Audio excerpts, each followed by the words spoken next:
5 last night, Eastern Time, the earth shook. Yes, no, we're not talking about an earthquake. We're talking about the Democratic Party's realization that the candidate that they are throwing in for president may be a problem. And in case you missed it last night's debate, which apparently approximately 100 million people watched just in the United States alone, the earth did shake for the Democratic Party. Good afternoon, everybody. David Solomon here with Stuart Brisgell. We are the Rant Network. We always dive into these raw, unfiltered issues spanning the news, pop culture, politics, and so much more. We dissect today's absurdities. We love diving into what pisses off the living hell out of society. And this one is going to piss off a whole bunch of people on the left. So we're here to keep it real, folks. So sit back, relax, as today we dissect yesterday's debate. Between Stuart, I got to tell you, when we were kids, I used to say two old people like that would be fighting in line for the mashed potatoes.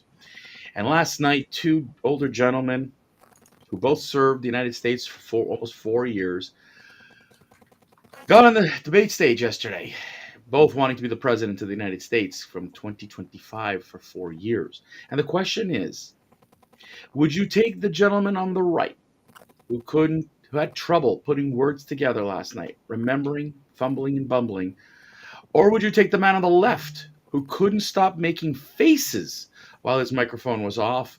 Stuart, last night's debate was what I love to call the great reality TV show continued. What was your impression? Let me jump on in at 9 p.m. Eastern on a worldwide broadcast on the leftist media channel next to MSNBC called CNN, where Donald J. Trump agreed to every single demand that Joseph Biden and his party wanted to give him. The mic turnoffs, the questions and answers, and the moderators. Now, let's just start there. You have two caustic moderators in a format designed to disadvantage Donald Trump. A lot of people, a lot of detractors said, why in the world would you accept such conditions? And their response to that was, no matter what happens, America is going to see. And the first presidential debate between two former presidents is the first in history. However, in the first 30 seconds, the left had a coronary. And their excuse is that he's sick. He has a cold. He had a cold. Which was never before reported, documented in any form.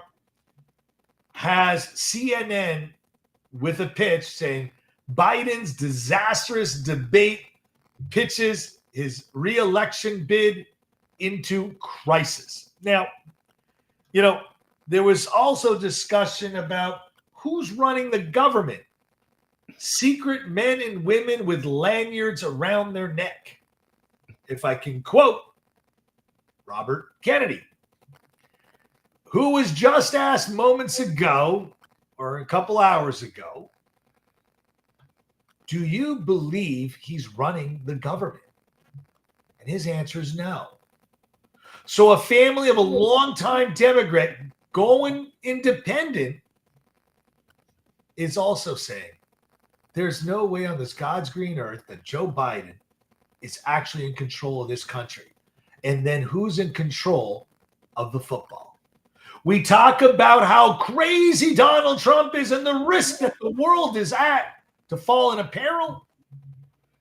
You have a man who can't formulate a sentence, could barely stand for an hour and a half, on numerous occasions was mumbling and bumbling, where even Donald Trump didn't pounce on him, just said, I really don't know what the hell you just said, Joe, but let me continue. Now, they both acted like children, like two grumpy old men. One senile, the other one with an ego the size of King Kong. But let me ask you a question.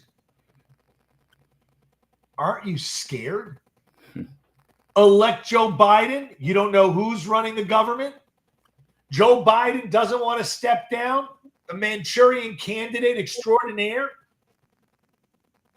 Kamala Harris scares the world more. In fact, the Democrats are trying to figure out how to get Joe off the ticket. And the only way to do that is for him to either die, which they don't want, because then Kamala becomes the presumptive candidate automatically. How's that? So if Joe dies, Kamala Harris is the presumptive nominee. But if Joe Biden gets all of his cronies to say, we want Joe at the big assignment where the Democratic Party picks Joe, and he says, I refuse, then it causes another turmoil where they have a few short days to pick who's running for president. No one that you, America, will be able to vet. No one you, America, will be able to background check, understand, or possibly even have a debate. This, to me, ladies and gentlemen, is the most frightening thing in America and the world. I'm less scared of Donald Trump and his ego than I am the man behind the Muppet. Jim Henson was a known puppeteer. So we all love Kermit the Frog. Biden is no Kermit. He's no Oscar the Grouch. He is an unknown, and his family should be shot. Not literally, figuratively. For allowing him, it is elder abuse on the 9th degree. The world is abusing, in the United States, Party, an old man who looks more than likely juiced up with an auto injector. Guys, I don't know if you guys are familiar, but there's such a thing as an auto injector. Diabetics use them. I can put insulin in there and be life safety, or I can put adrenaline in there to juice up Joe Biden.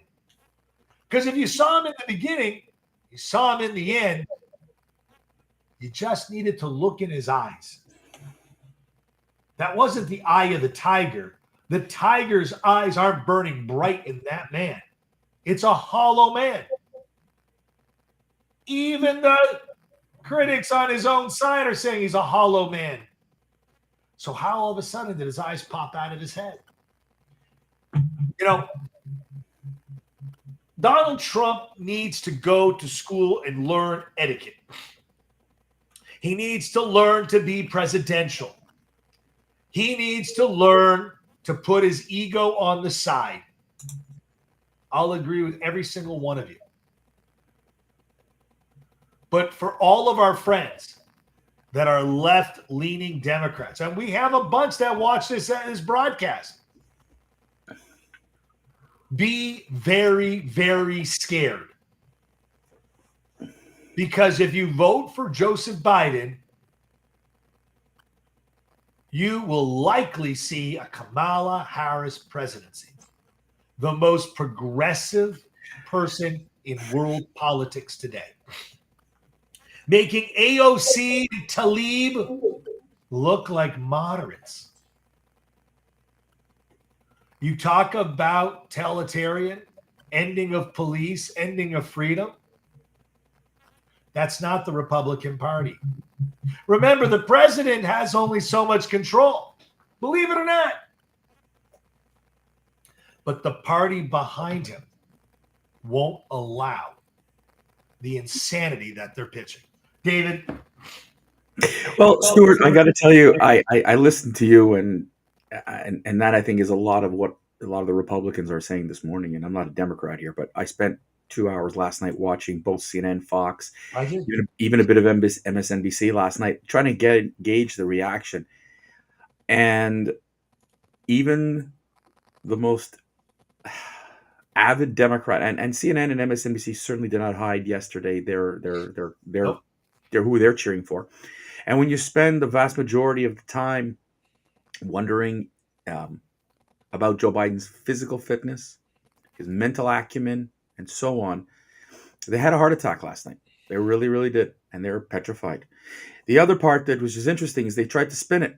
First, Joe Biden went to the Waffle House later after his debate, and they said, "Oh, he had a cold." Now, listen, if this is your excuse, I didn't see a damn stitch of Kleenex last night. His nose was not red. So again, the spin masters need to get out there and start doing things. The spin masters try to paint Donald Trump as a liar. I mean, this morning, that's what the left media is trying to push. But when you fact check both of them, they both lied on stage last night. Trump more than Biden. There's no doubt. There is tremendous exaggeration on both sides. Trump exaggerated more, sure. Not excusing it, but that's just the way politics works. Go back to any debates and whatever and fact check, and you'll see that presidents lie and embellish. What am I going to tell you? Candidates do this all the time. But Stuart, the question last night was, and Kamala Harris was actually interviewed by CNN, and it was the most lucid, clear-headed interview I've seen her give. I was quite impressed by Kamala Harris. But if I take the totality of her time as vice president, yes, she's scary. And the Democratic Party has a problem on their hands. They have a very serious problem on their hands because Joe Biden, if you elect Joe Biden again, we don't know who's running the Oval Office at this point. Is it Jill? Is it Kamala? Is it a bunch of people, like you said, with lanyards? And believe me, I don't believe Robert Kennedy from here to there. I think the guy's a psychopath. But the thing is, the reality of today is the world has paid attention that Joe Biden, between now and January of 2025, isn't a man with his own marbles. And that's scary to think that for the next 6 months, Stuart, actually 7 months, pardon me, for the next 7 months, the person running or supposedly running the Oval Office isn't.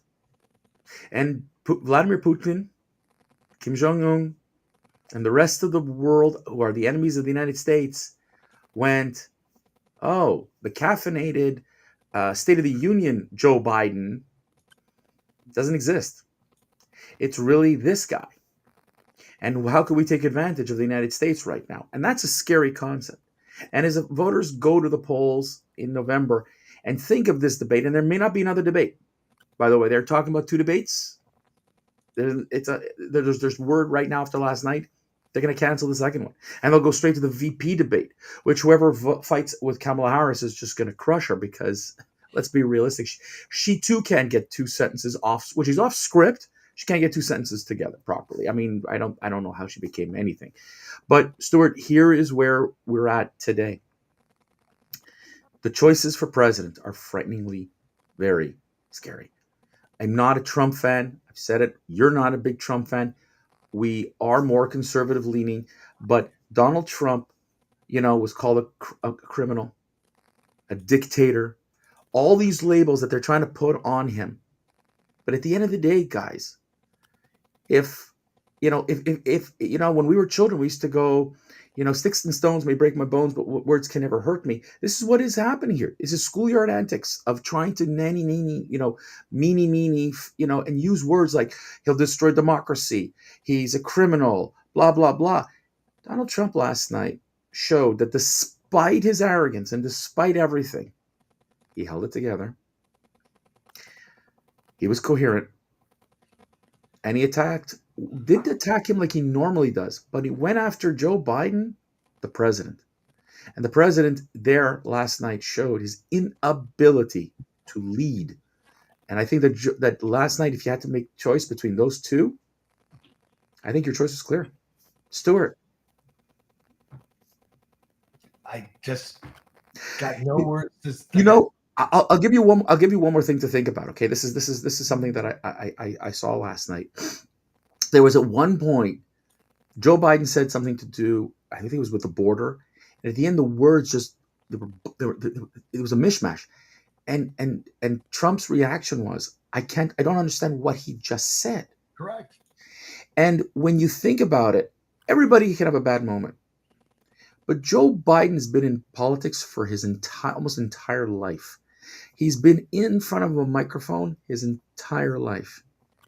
And last night showed he doesn't have it anymore. He may have had it 4 years ago in the debate in 2020. He may have had it, in other times. He may have it when he has a teleprompter. And by the way, almost anybody with a teleprompter could look good. But you want this person at 81 years old to be the commander in chief for the next 4 years with the inability to speak, to form complete sentences. The line last night from CNN, and this is how they like to spin it, and even Kamala spun it like this: Stuart, you got to know that this is a man who leaders call him for his advice. Leaders need him. He leads. And I went, has anybody been paying attention to Ukraine and Israel lately? Are you telling me that Zelensky and Netanyahu are calling Joe Biden for advice? No, they're calling him for arms. They call them for money. They call them to defend their countries. They're not asking for advice because Joe Biden has never fought a war in his life. Joe Biden has never been on the front lines. Joe Biden doesn't know the first thing about urban warfare. He doesn't know the first thing about defending a country versus Putin. And all they talked about is under Joe Biden, 2 new countries came to NATO. I mean, this is the spin that we are going to hear until the mid-November. Stuart, last word for you, my friend. Are you excited to go to the polls in November? Giddy up. Giddy up. Ladies and gentlemen, that was it. Because Stuart, a man of many words, said it right. Thanks for tuning in, folks. This is the end of another week of the Rant Network. We'll be back next Monday, Wednesday, Friday at noon Eastern is when we publish unedited, unfiltered, as usual. Check us out on all our social media channels. Like us, subscribe, share. We really do appreciate your feedback. And until Monday, I wish all my Canadian friends, despite being an embarrassing country, I'm wearing red today, but let me tell you, it's Canada Day on Monday, and it's sad to be a Canadian today. I can only imagine what it's like to be an American. Until Monday, have a good weekend.